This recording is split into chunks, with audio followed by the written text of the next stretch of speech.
السلام علیکم viewers, Urdu point کے ساتھ میں ہوں آپ کا میزبان صفدر علی۔ ہمارے بچپن کو یادگار بنانے میں ایک شخصیت کا بہت بڑا ہاتھ ہے، اور وہ شخصیت آج ہمارے ساتھ موجود ہیں۔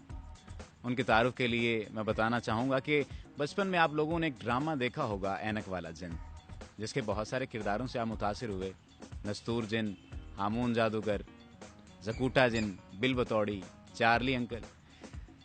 ان کرداروں کو کس طرح سے ان کی کردار سازی کس شخص نے کی، آج وہ ہمارے ساتھ موجود ہیں، اور ان کا نام ہے پروفیسر حفیظ طاہر صاحب۔ میں ان کا شکر گزار ہوں کہ وہ آج ہمارے ساتھ موجود ہیں۔ السلام علیکم سر۔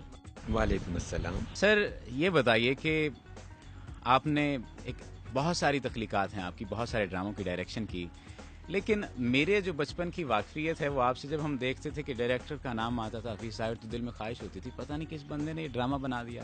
مجھے نستور جن پسند تھا۔ اس ڈرامے کو بنانے میں آپ نے کتنا وقت لگایا، کون سے کردار آپ کو پسند تھے؟ آج آپ جو ہے ہمیں بتائیے اس ڈرامے کے بارے میں، اور پھر اگلی باتیں جو آپ سے کریں گے۔ یہ خیال ایسے آیا ہے کہ جو کہ شروع سے طبیعت ایک سینسیٹیو پائی ہے، اور اس کے پس منظر میں بھی تھوڑی سی بات ہے، وہ بھی میں کرتا ہوں ابھی، کہ ہم نے گھر بنایا تھا نیو گارڈن ٹاؤن میں، تو وہ اس گھر کا راستہ جو تھا نا وہ بڑا کٹھن تھا، یعنی سڑکیں ٹوٹی ہوئی اور سب کچھ۔ تو جاتے تھے، میں میرا بھائی ڈرائیو کرتا تھا، موٹر سائیکل میں پیچھے بیٹھا تھا، تو میں کہتا تھا یار نہیں، میرے پاس کچھ جن ہو جو چڑکی بجاتے ہیں میری سڑک کو ٹھیک کرتے۔ تو میرا بھائی کہتا تھا یار بھائی جان بھول جائیں، ایسا کبھی بھی نہیں ہوگا، یہ سڑک ٹھیک نہیں ہونی۔ تو یہ خیال دل میں آتا رہتا تھا۔ تو ان دنوں میں پی ٹی وی میں کام کرتا تھا، اور میرا پی ٹی وی میں بڑا کمپٹیشن تھا بڑے لوگوں کے ساتھ، کیسے کیسے بڑے لوگ سینئر لوگ میرے ساتھ کام کرتے تھے۔ تو مجھے موقع نہیں ملنا تھا سیریل کرنے کا، بڑا ڈرامہ کرنے کا۔ کوئی آئیڈیا میں بناتا بھی تھا اور وہ اپروو بھی ہوتا تھا، تو وہ سینئر لوگ کرتے تھے، مجھے نہیں کرنے دیا جاتا تھا۔ پھر میں نے سوچا کہ یار آخر میں نے کہاں ایگزسٹ کرنا ہے۔ میں نے بڑا غور کیا، میں نے کہا دیکھو ایک ایسا سیکشن ہے جس کو کوئی کرنا نہیں چاہتا، اور وہ بچوں کا ڈرامہ، کیونکہ لوگوں کا خیال یہ ہے کہ بچوں کا ڈرامہ کرنا کوئی نیچے کا کام ہے۔ تو پھر میں نے سوچنا شروع کیا۔ پھر ایک دن یوں ہوا کہ میں شیو کر رہا تھا، اور اینک اتار کے، میں اینک لگاتا تھا پہلے، اب تو نہیں لگاتا، اتر گئی۔ تو وہ رکھی ہوئی تھی میں نے سنک کے اوپر، تو وہ شیو کرنے کے بعد، منہ دھونے کے بعد، وہ میں نے اینک لگائی اور شیشے میں دیکھا، تو میرے ذہن میں آئیڈیا آیا اینک والا جن۔ تو وہ میں نے پھر لکھ لیا، اور لکھ کر میں نے جنرل مینیجر کو پیش کیا، تو وہ سیٹ پہ کھڑا ہو گیا، کہتا ہے اٹس گوئنگ ٹو کلک مین۔ اچھا، یہ اس کی ایک وجہ۔ لیکن اس کے پس منظر میں وہ ساری کہانیاں جو ہم بچپن میں سنتے تھے، جو میری دادی مجھے سناتی تھی، جو میری امی مجھے سناتی تھی، وہ بھی موجود ہیں۔ اور پھر مجھے یہ خواب آیا کرتا تھا کہ میں ہوا میں اڑ رہا ہوں، تو وہ بھی اس کے پیچھے، اس کے اوپر منطبق ہے۔ تو اس طرح اس کا آئیڈیا سوچا۔ لیکن جب اس کو شروع کیا تھا تو میرا نہیں خیال تھا کہ یہ کوئی 3 سال ریکارڈ ہوگا اور 20 سال چلے گا اور لوگوں کی میموریز میں رہے گا۔ میں نے اس کو 3 ماہ کے لیے شروع کیا تھا، جیسے پی ٹی وی کا ایک رواج ہے کہ 1 ماہ کے لیے پروگرام شروع ہوتا ہے، لیکن یہ 3 ماہ کے اندر اتنا پاپولر ہو گیا تھا کہ P T V was compelled to extend it. اگر میں اپنی پسند کے کرداروں کی بات کروں تو مجھے تو نستور جن پسند تھا، بہت سارے کزنس کو، بہت سارے دوستوں کو زکوٹا جن پسند تھا، لیکن 2 ایسے کردار تھے جن سے ہم بہت چڑھتے تھے۔ ایک بل بطوڑی کا کردار تھا، ایک ہامون جادوگر کا کردار تھا۔ تو آپ بتائیے کہ آپ کو ان کرداروں میں سے ایز اے ڈائریکٹر کون سے کردار جو ہے وہ پسند تھے؟ مجھے پوچھیں پروفیشنلی ہامون جادوگر، کیونکہ آج تک جتنے بھی کریکٹر اس طرح کے آئے ہیں، نیگیٹو کریکٹر، وہ اس طرح کا کوئی ایک کریکٹر بھی کبھی نہیں آیا کہ اس طرح کا انٹاگنسٹ بھی ہو سکتا ہے، اس طرح کا ویلن بھی ہو سکتا ہے کہ جو آپ کو ہنسا بھی رہا ہے اور جس سے آپ نفرت بھی کر رہے ہیں، اور وہ آپ کے محبوب کرداروں کے اوپر حاوی ہو رہا ہے، پھر ان سے شکست کھا رہا ہے، اور اس طرح۔ اور اس نے اس ڈرامے میں بہت سارے کردار ادا کیے۔ کبھی وہ کوئی وینڈر بنا ہوا ہے، کوئی چیزیں بیچ رہا ہے، کبھی وہ کچھ گوالا بنا ہوا ہے، دودھ بیچ رہا ہے، وہ بے ایمان ہے، کبھی اس طرح۔ تو اس طرح اس نے کافی سارے کردار کیا۔ ہی از اے ویری گڈ ایکٹر۔ نستور کا یہ ہے کہ نستور بس سوچو پروفیشنلی، لیکن اس کا کریکٹر جو کہ مین تھا تو ہی لکڈ گڈ۔ اور زکوٹا تو خیر ایک ہسٹری ہے، کہ وہ جب اس کو رکھا تھا تو ہی واز، یہ بتانا بہت ضروری ہے کہ وہ ایک مائنر کریکٹر کرنے والا ایکٹر تھا، اور وہ موسٹلی پروڈیوسرز کو چائے وائی پلاتا تھا اور ان کے کانٹریکٹ سائن کراتا تھا، ان آفیشیل اسسٹنٹ. تو چھوٹے موٹے رول، انٹری ہوگی، چلا گیا باہر.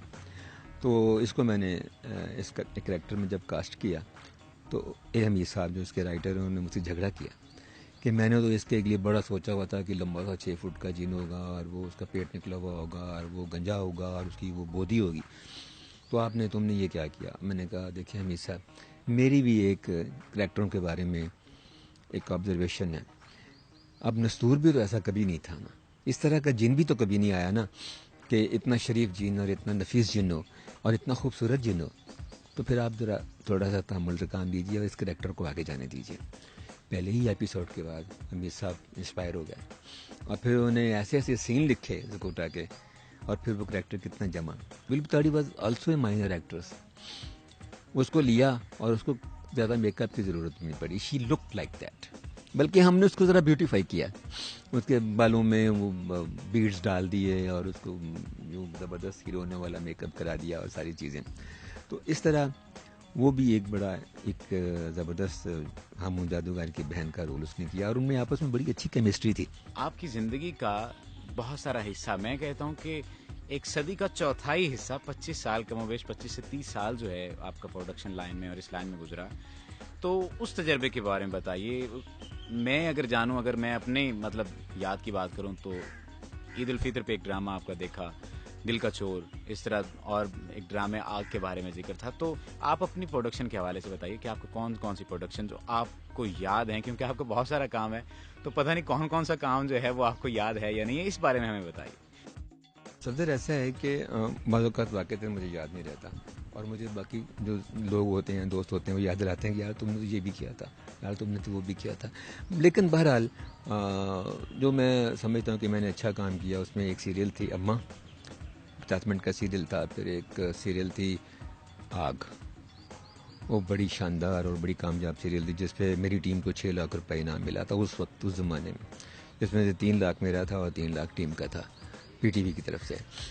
پھر روک کیا جو امیگرینٹس، ناجائز طور پر باہر لے جانے والے لوگوں کے بارے میں تھا، وہ بڑا کامیاب ہوا. پھر ایک سوپ کیا 35 ایپیسوڈ کا سارا. پی ٹی وی کے لیے 35 ایپیسوڈ ہی بڑے ہوتے تھے، اب تو 600 ایپیسوڈس کا ایک سوپ ہوتا ہے. اور اگر آپ غور کریں تو اینک والا جن بھی تو سوپ ہی تھا نا، 151 ایپیسوڈس. تو اس کے علاوہ میں نے خفیہ جزیرہ کیا، انوکھے لوگ کیا، اسپیشل اوکیزن پلیز کیے، زلزلے کے بارے میں ڈرامہ بنایا. تو 27 سال ہے نا یار، اس میں بہت سارا کام کیا، بہت سارے میوزک شوز کیے. اور میرا خدا نے مجھے یہ کریڈٹ دیا کہ مینجمنٹ میرے پہ اعتبار کرتی تھی، اور جب بھی کوئی مشکل پروگرام ہوتا تھا تو وہ مجھے یہ کرنے کے لیے کہتے تھے. بہت کام ہے سر. مطلب آپ نے 25 سال، بلکہ آپ نے بتایا کہ 27 سال آپ نے کام کیا، تو 27 سال تو بہت عرصہ بنتا ہے. یہ تو ذکر ہو گیا آپ کی پروڈکشن لائن کا کہ آپ نے ڈرامہ انڈسٹری میں اتنا کام کیا، پی ٹی وی میں کام کیا. جب آپ کا ذکر ہوتا ہے، بعض دفعہ جب ہم ذکر کرتے ہیں تو اس بات کی خوشی ہوتی ہے کہ آپ صرف ہمارے استاد نہیں ہیں، آپ استادوں کے استاد ہیں، استاد الاساتذہ ہیں. ٹھیک ہے. میرا آپ سے تعارف جو ہے وہ شاعری کے حوالے سے بھی ہے. تو آج کے دن جو ہے، چونکہ آپ موجود ہیں، پہلے تو آپ سے شاعری سنتے ہیں، تو میں یہ چاہوں گا کہ اردو پوائنٹ کی مناسبت سے آپ ہمارے ویورز تک جو ہے وہ اپنی شاعری بھی پہنچائیں. آپ کے جو الفاظ ہیں، خوبصورت شاعری ہے، وہ بھی ہمیں سنائیے اور اس بارے میں بھی اپنا جو ذکر کیجیے شاعری کے حوالے سے. میں پیدا ہی شاعر ہوا تھا. میں بالکل یہاں سے بات شروع کرتا ہوں کہ شاعری میرے ساتھ ہی دنیا میں آئی، میری شاعری میرے ساتھ ہی آئی. تو میں 7ویں 8ویں جماعت سے شعر لکھ رہا ہوں، جب مجھے شعور ہوا کہ شعر بھی کوئی چیز ہوتی ہے. تو میری شاعری اگر میں سم اپ کروں، کیونکہ آپ کے پروگرام کا وقت کم ہے، اس پہ تو بڑی بات ہو سکتی ہے.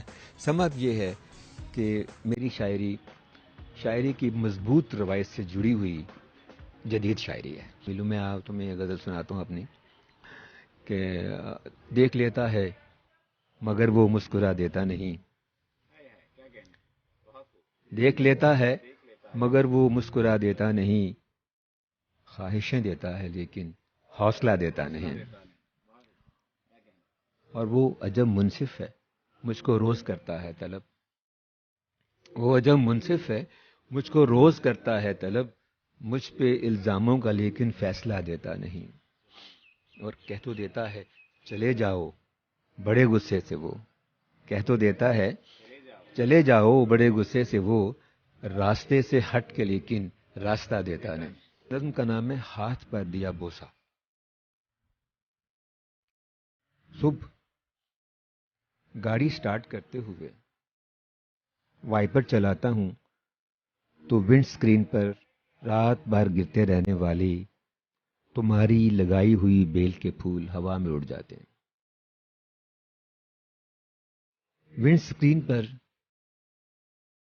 اس کشمیری نوجوان کا لہو تجریدی تصویریں بناتا ہوا غائب ہو جاتا ہے، جس کی رائیگانی ابھی تک چناروں میں سے گزرتی ہوا کا مقدر۔ ڈیش بورڈ پر رکھے موتیے کے تازہ پھولوں کی خوشبو اس پودے سے مستعار ہے جسے تمہارے کہنے پر میں نے اپنے لان میں بویا تھا۔ ونڈ سکرین پر اس فلسطینی بچے کی تصویر ابھرتی ہے جو گھر سے انڈا خریدنے گیا اور گولی کھا کر واپس آیا۔ اس کے زخم سے اٹھنے والی گولی کے بارود کی بو موتیے کی خوشبو میں گڈمڈ ہو جاتی ہے۔ مارٹن لوتھر کنگ جونیئر کی آواز ابھرتی ہے، میرا بھی ایک خواب ہے، اور اس کے سیاہ رنگ کی روشنی ایک لمحے کو میرے دل کو بھی منور کرتی ہے، مگر پھر یکا یک اللہ اکبر کی آواز آتی ہے اور گولی چلتی ہے، اور ونڈ سکرین پر فقط میرا دایاں ہاتھ اور تمہارے سرخ ہونٹ رہ جاتے ہیں۔ اور ونڈ سکرین پر فقط میرا دایاں ہاتھ اور تمہارے سرخ ہونٹ رہ جاتے ہیں۔ جی سامعین، یہ ہماری ملاقات تھی حفیظ طاہر صاحب کے ساتھ، جو استاد بھی ہیں اور اساتذہ اساتذہ بھی ہیں۔ اینک والا جن سے بات چلی اور بات آ کر ختم ہوئی اس کے سرخ ہونٹوں پر۔ ہماری کوشش یہ ہے کہ ہماری نیکسٹ ملاقات، اگلی جو نشست ہو، وہ حفیظ طاہر صاحب کے ساتھ ان کی شاعری کے بارے میں ہو۔ تو سب سے پہلے تو میں ان کا شکر گزار ہوں کہ انہوں نے اپنا قیمتی وقت دیا۔ آج کے اس پروگرام کی مناسبت سے اپنے میزبان صفدر علی کو اجازت دیجیے۔ اللہ نگہبان۔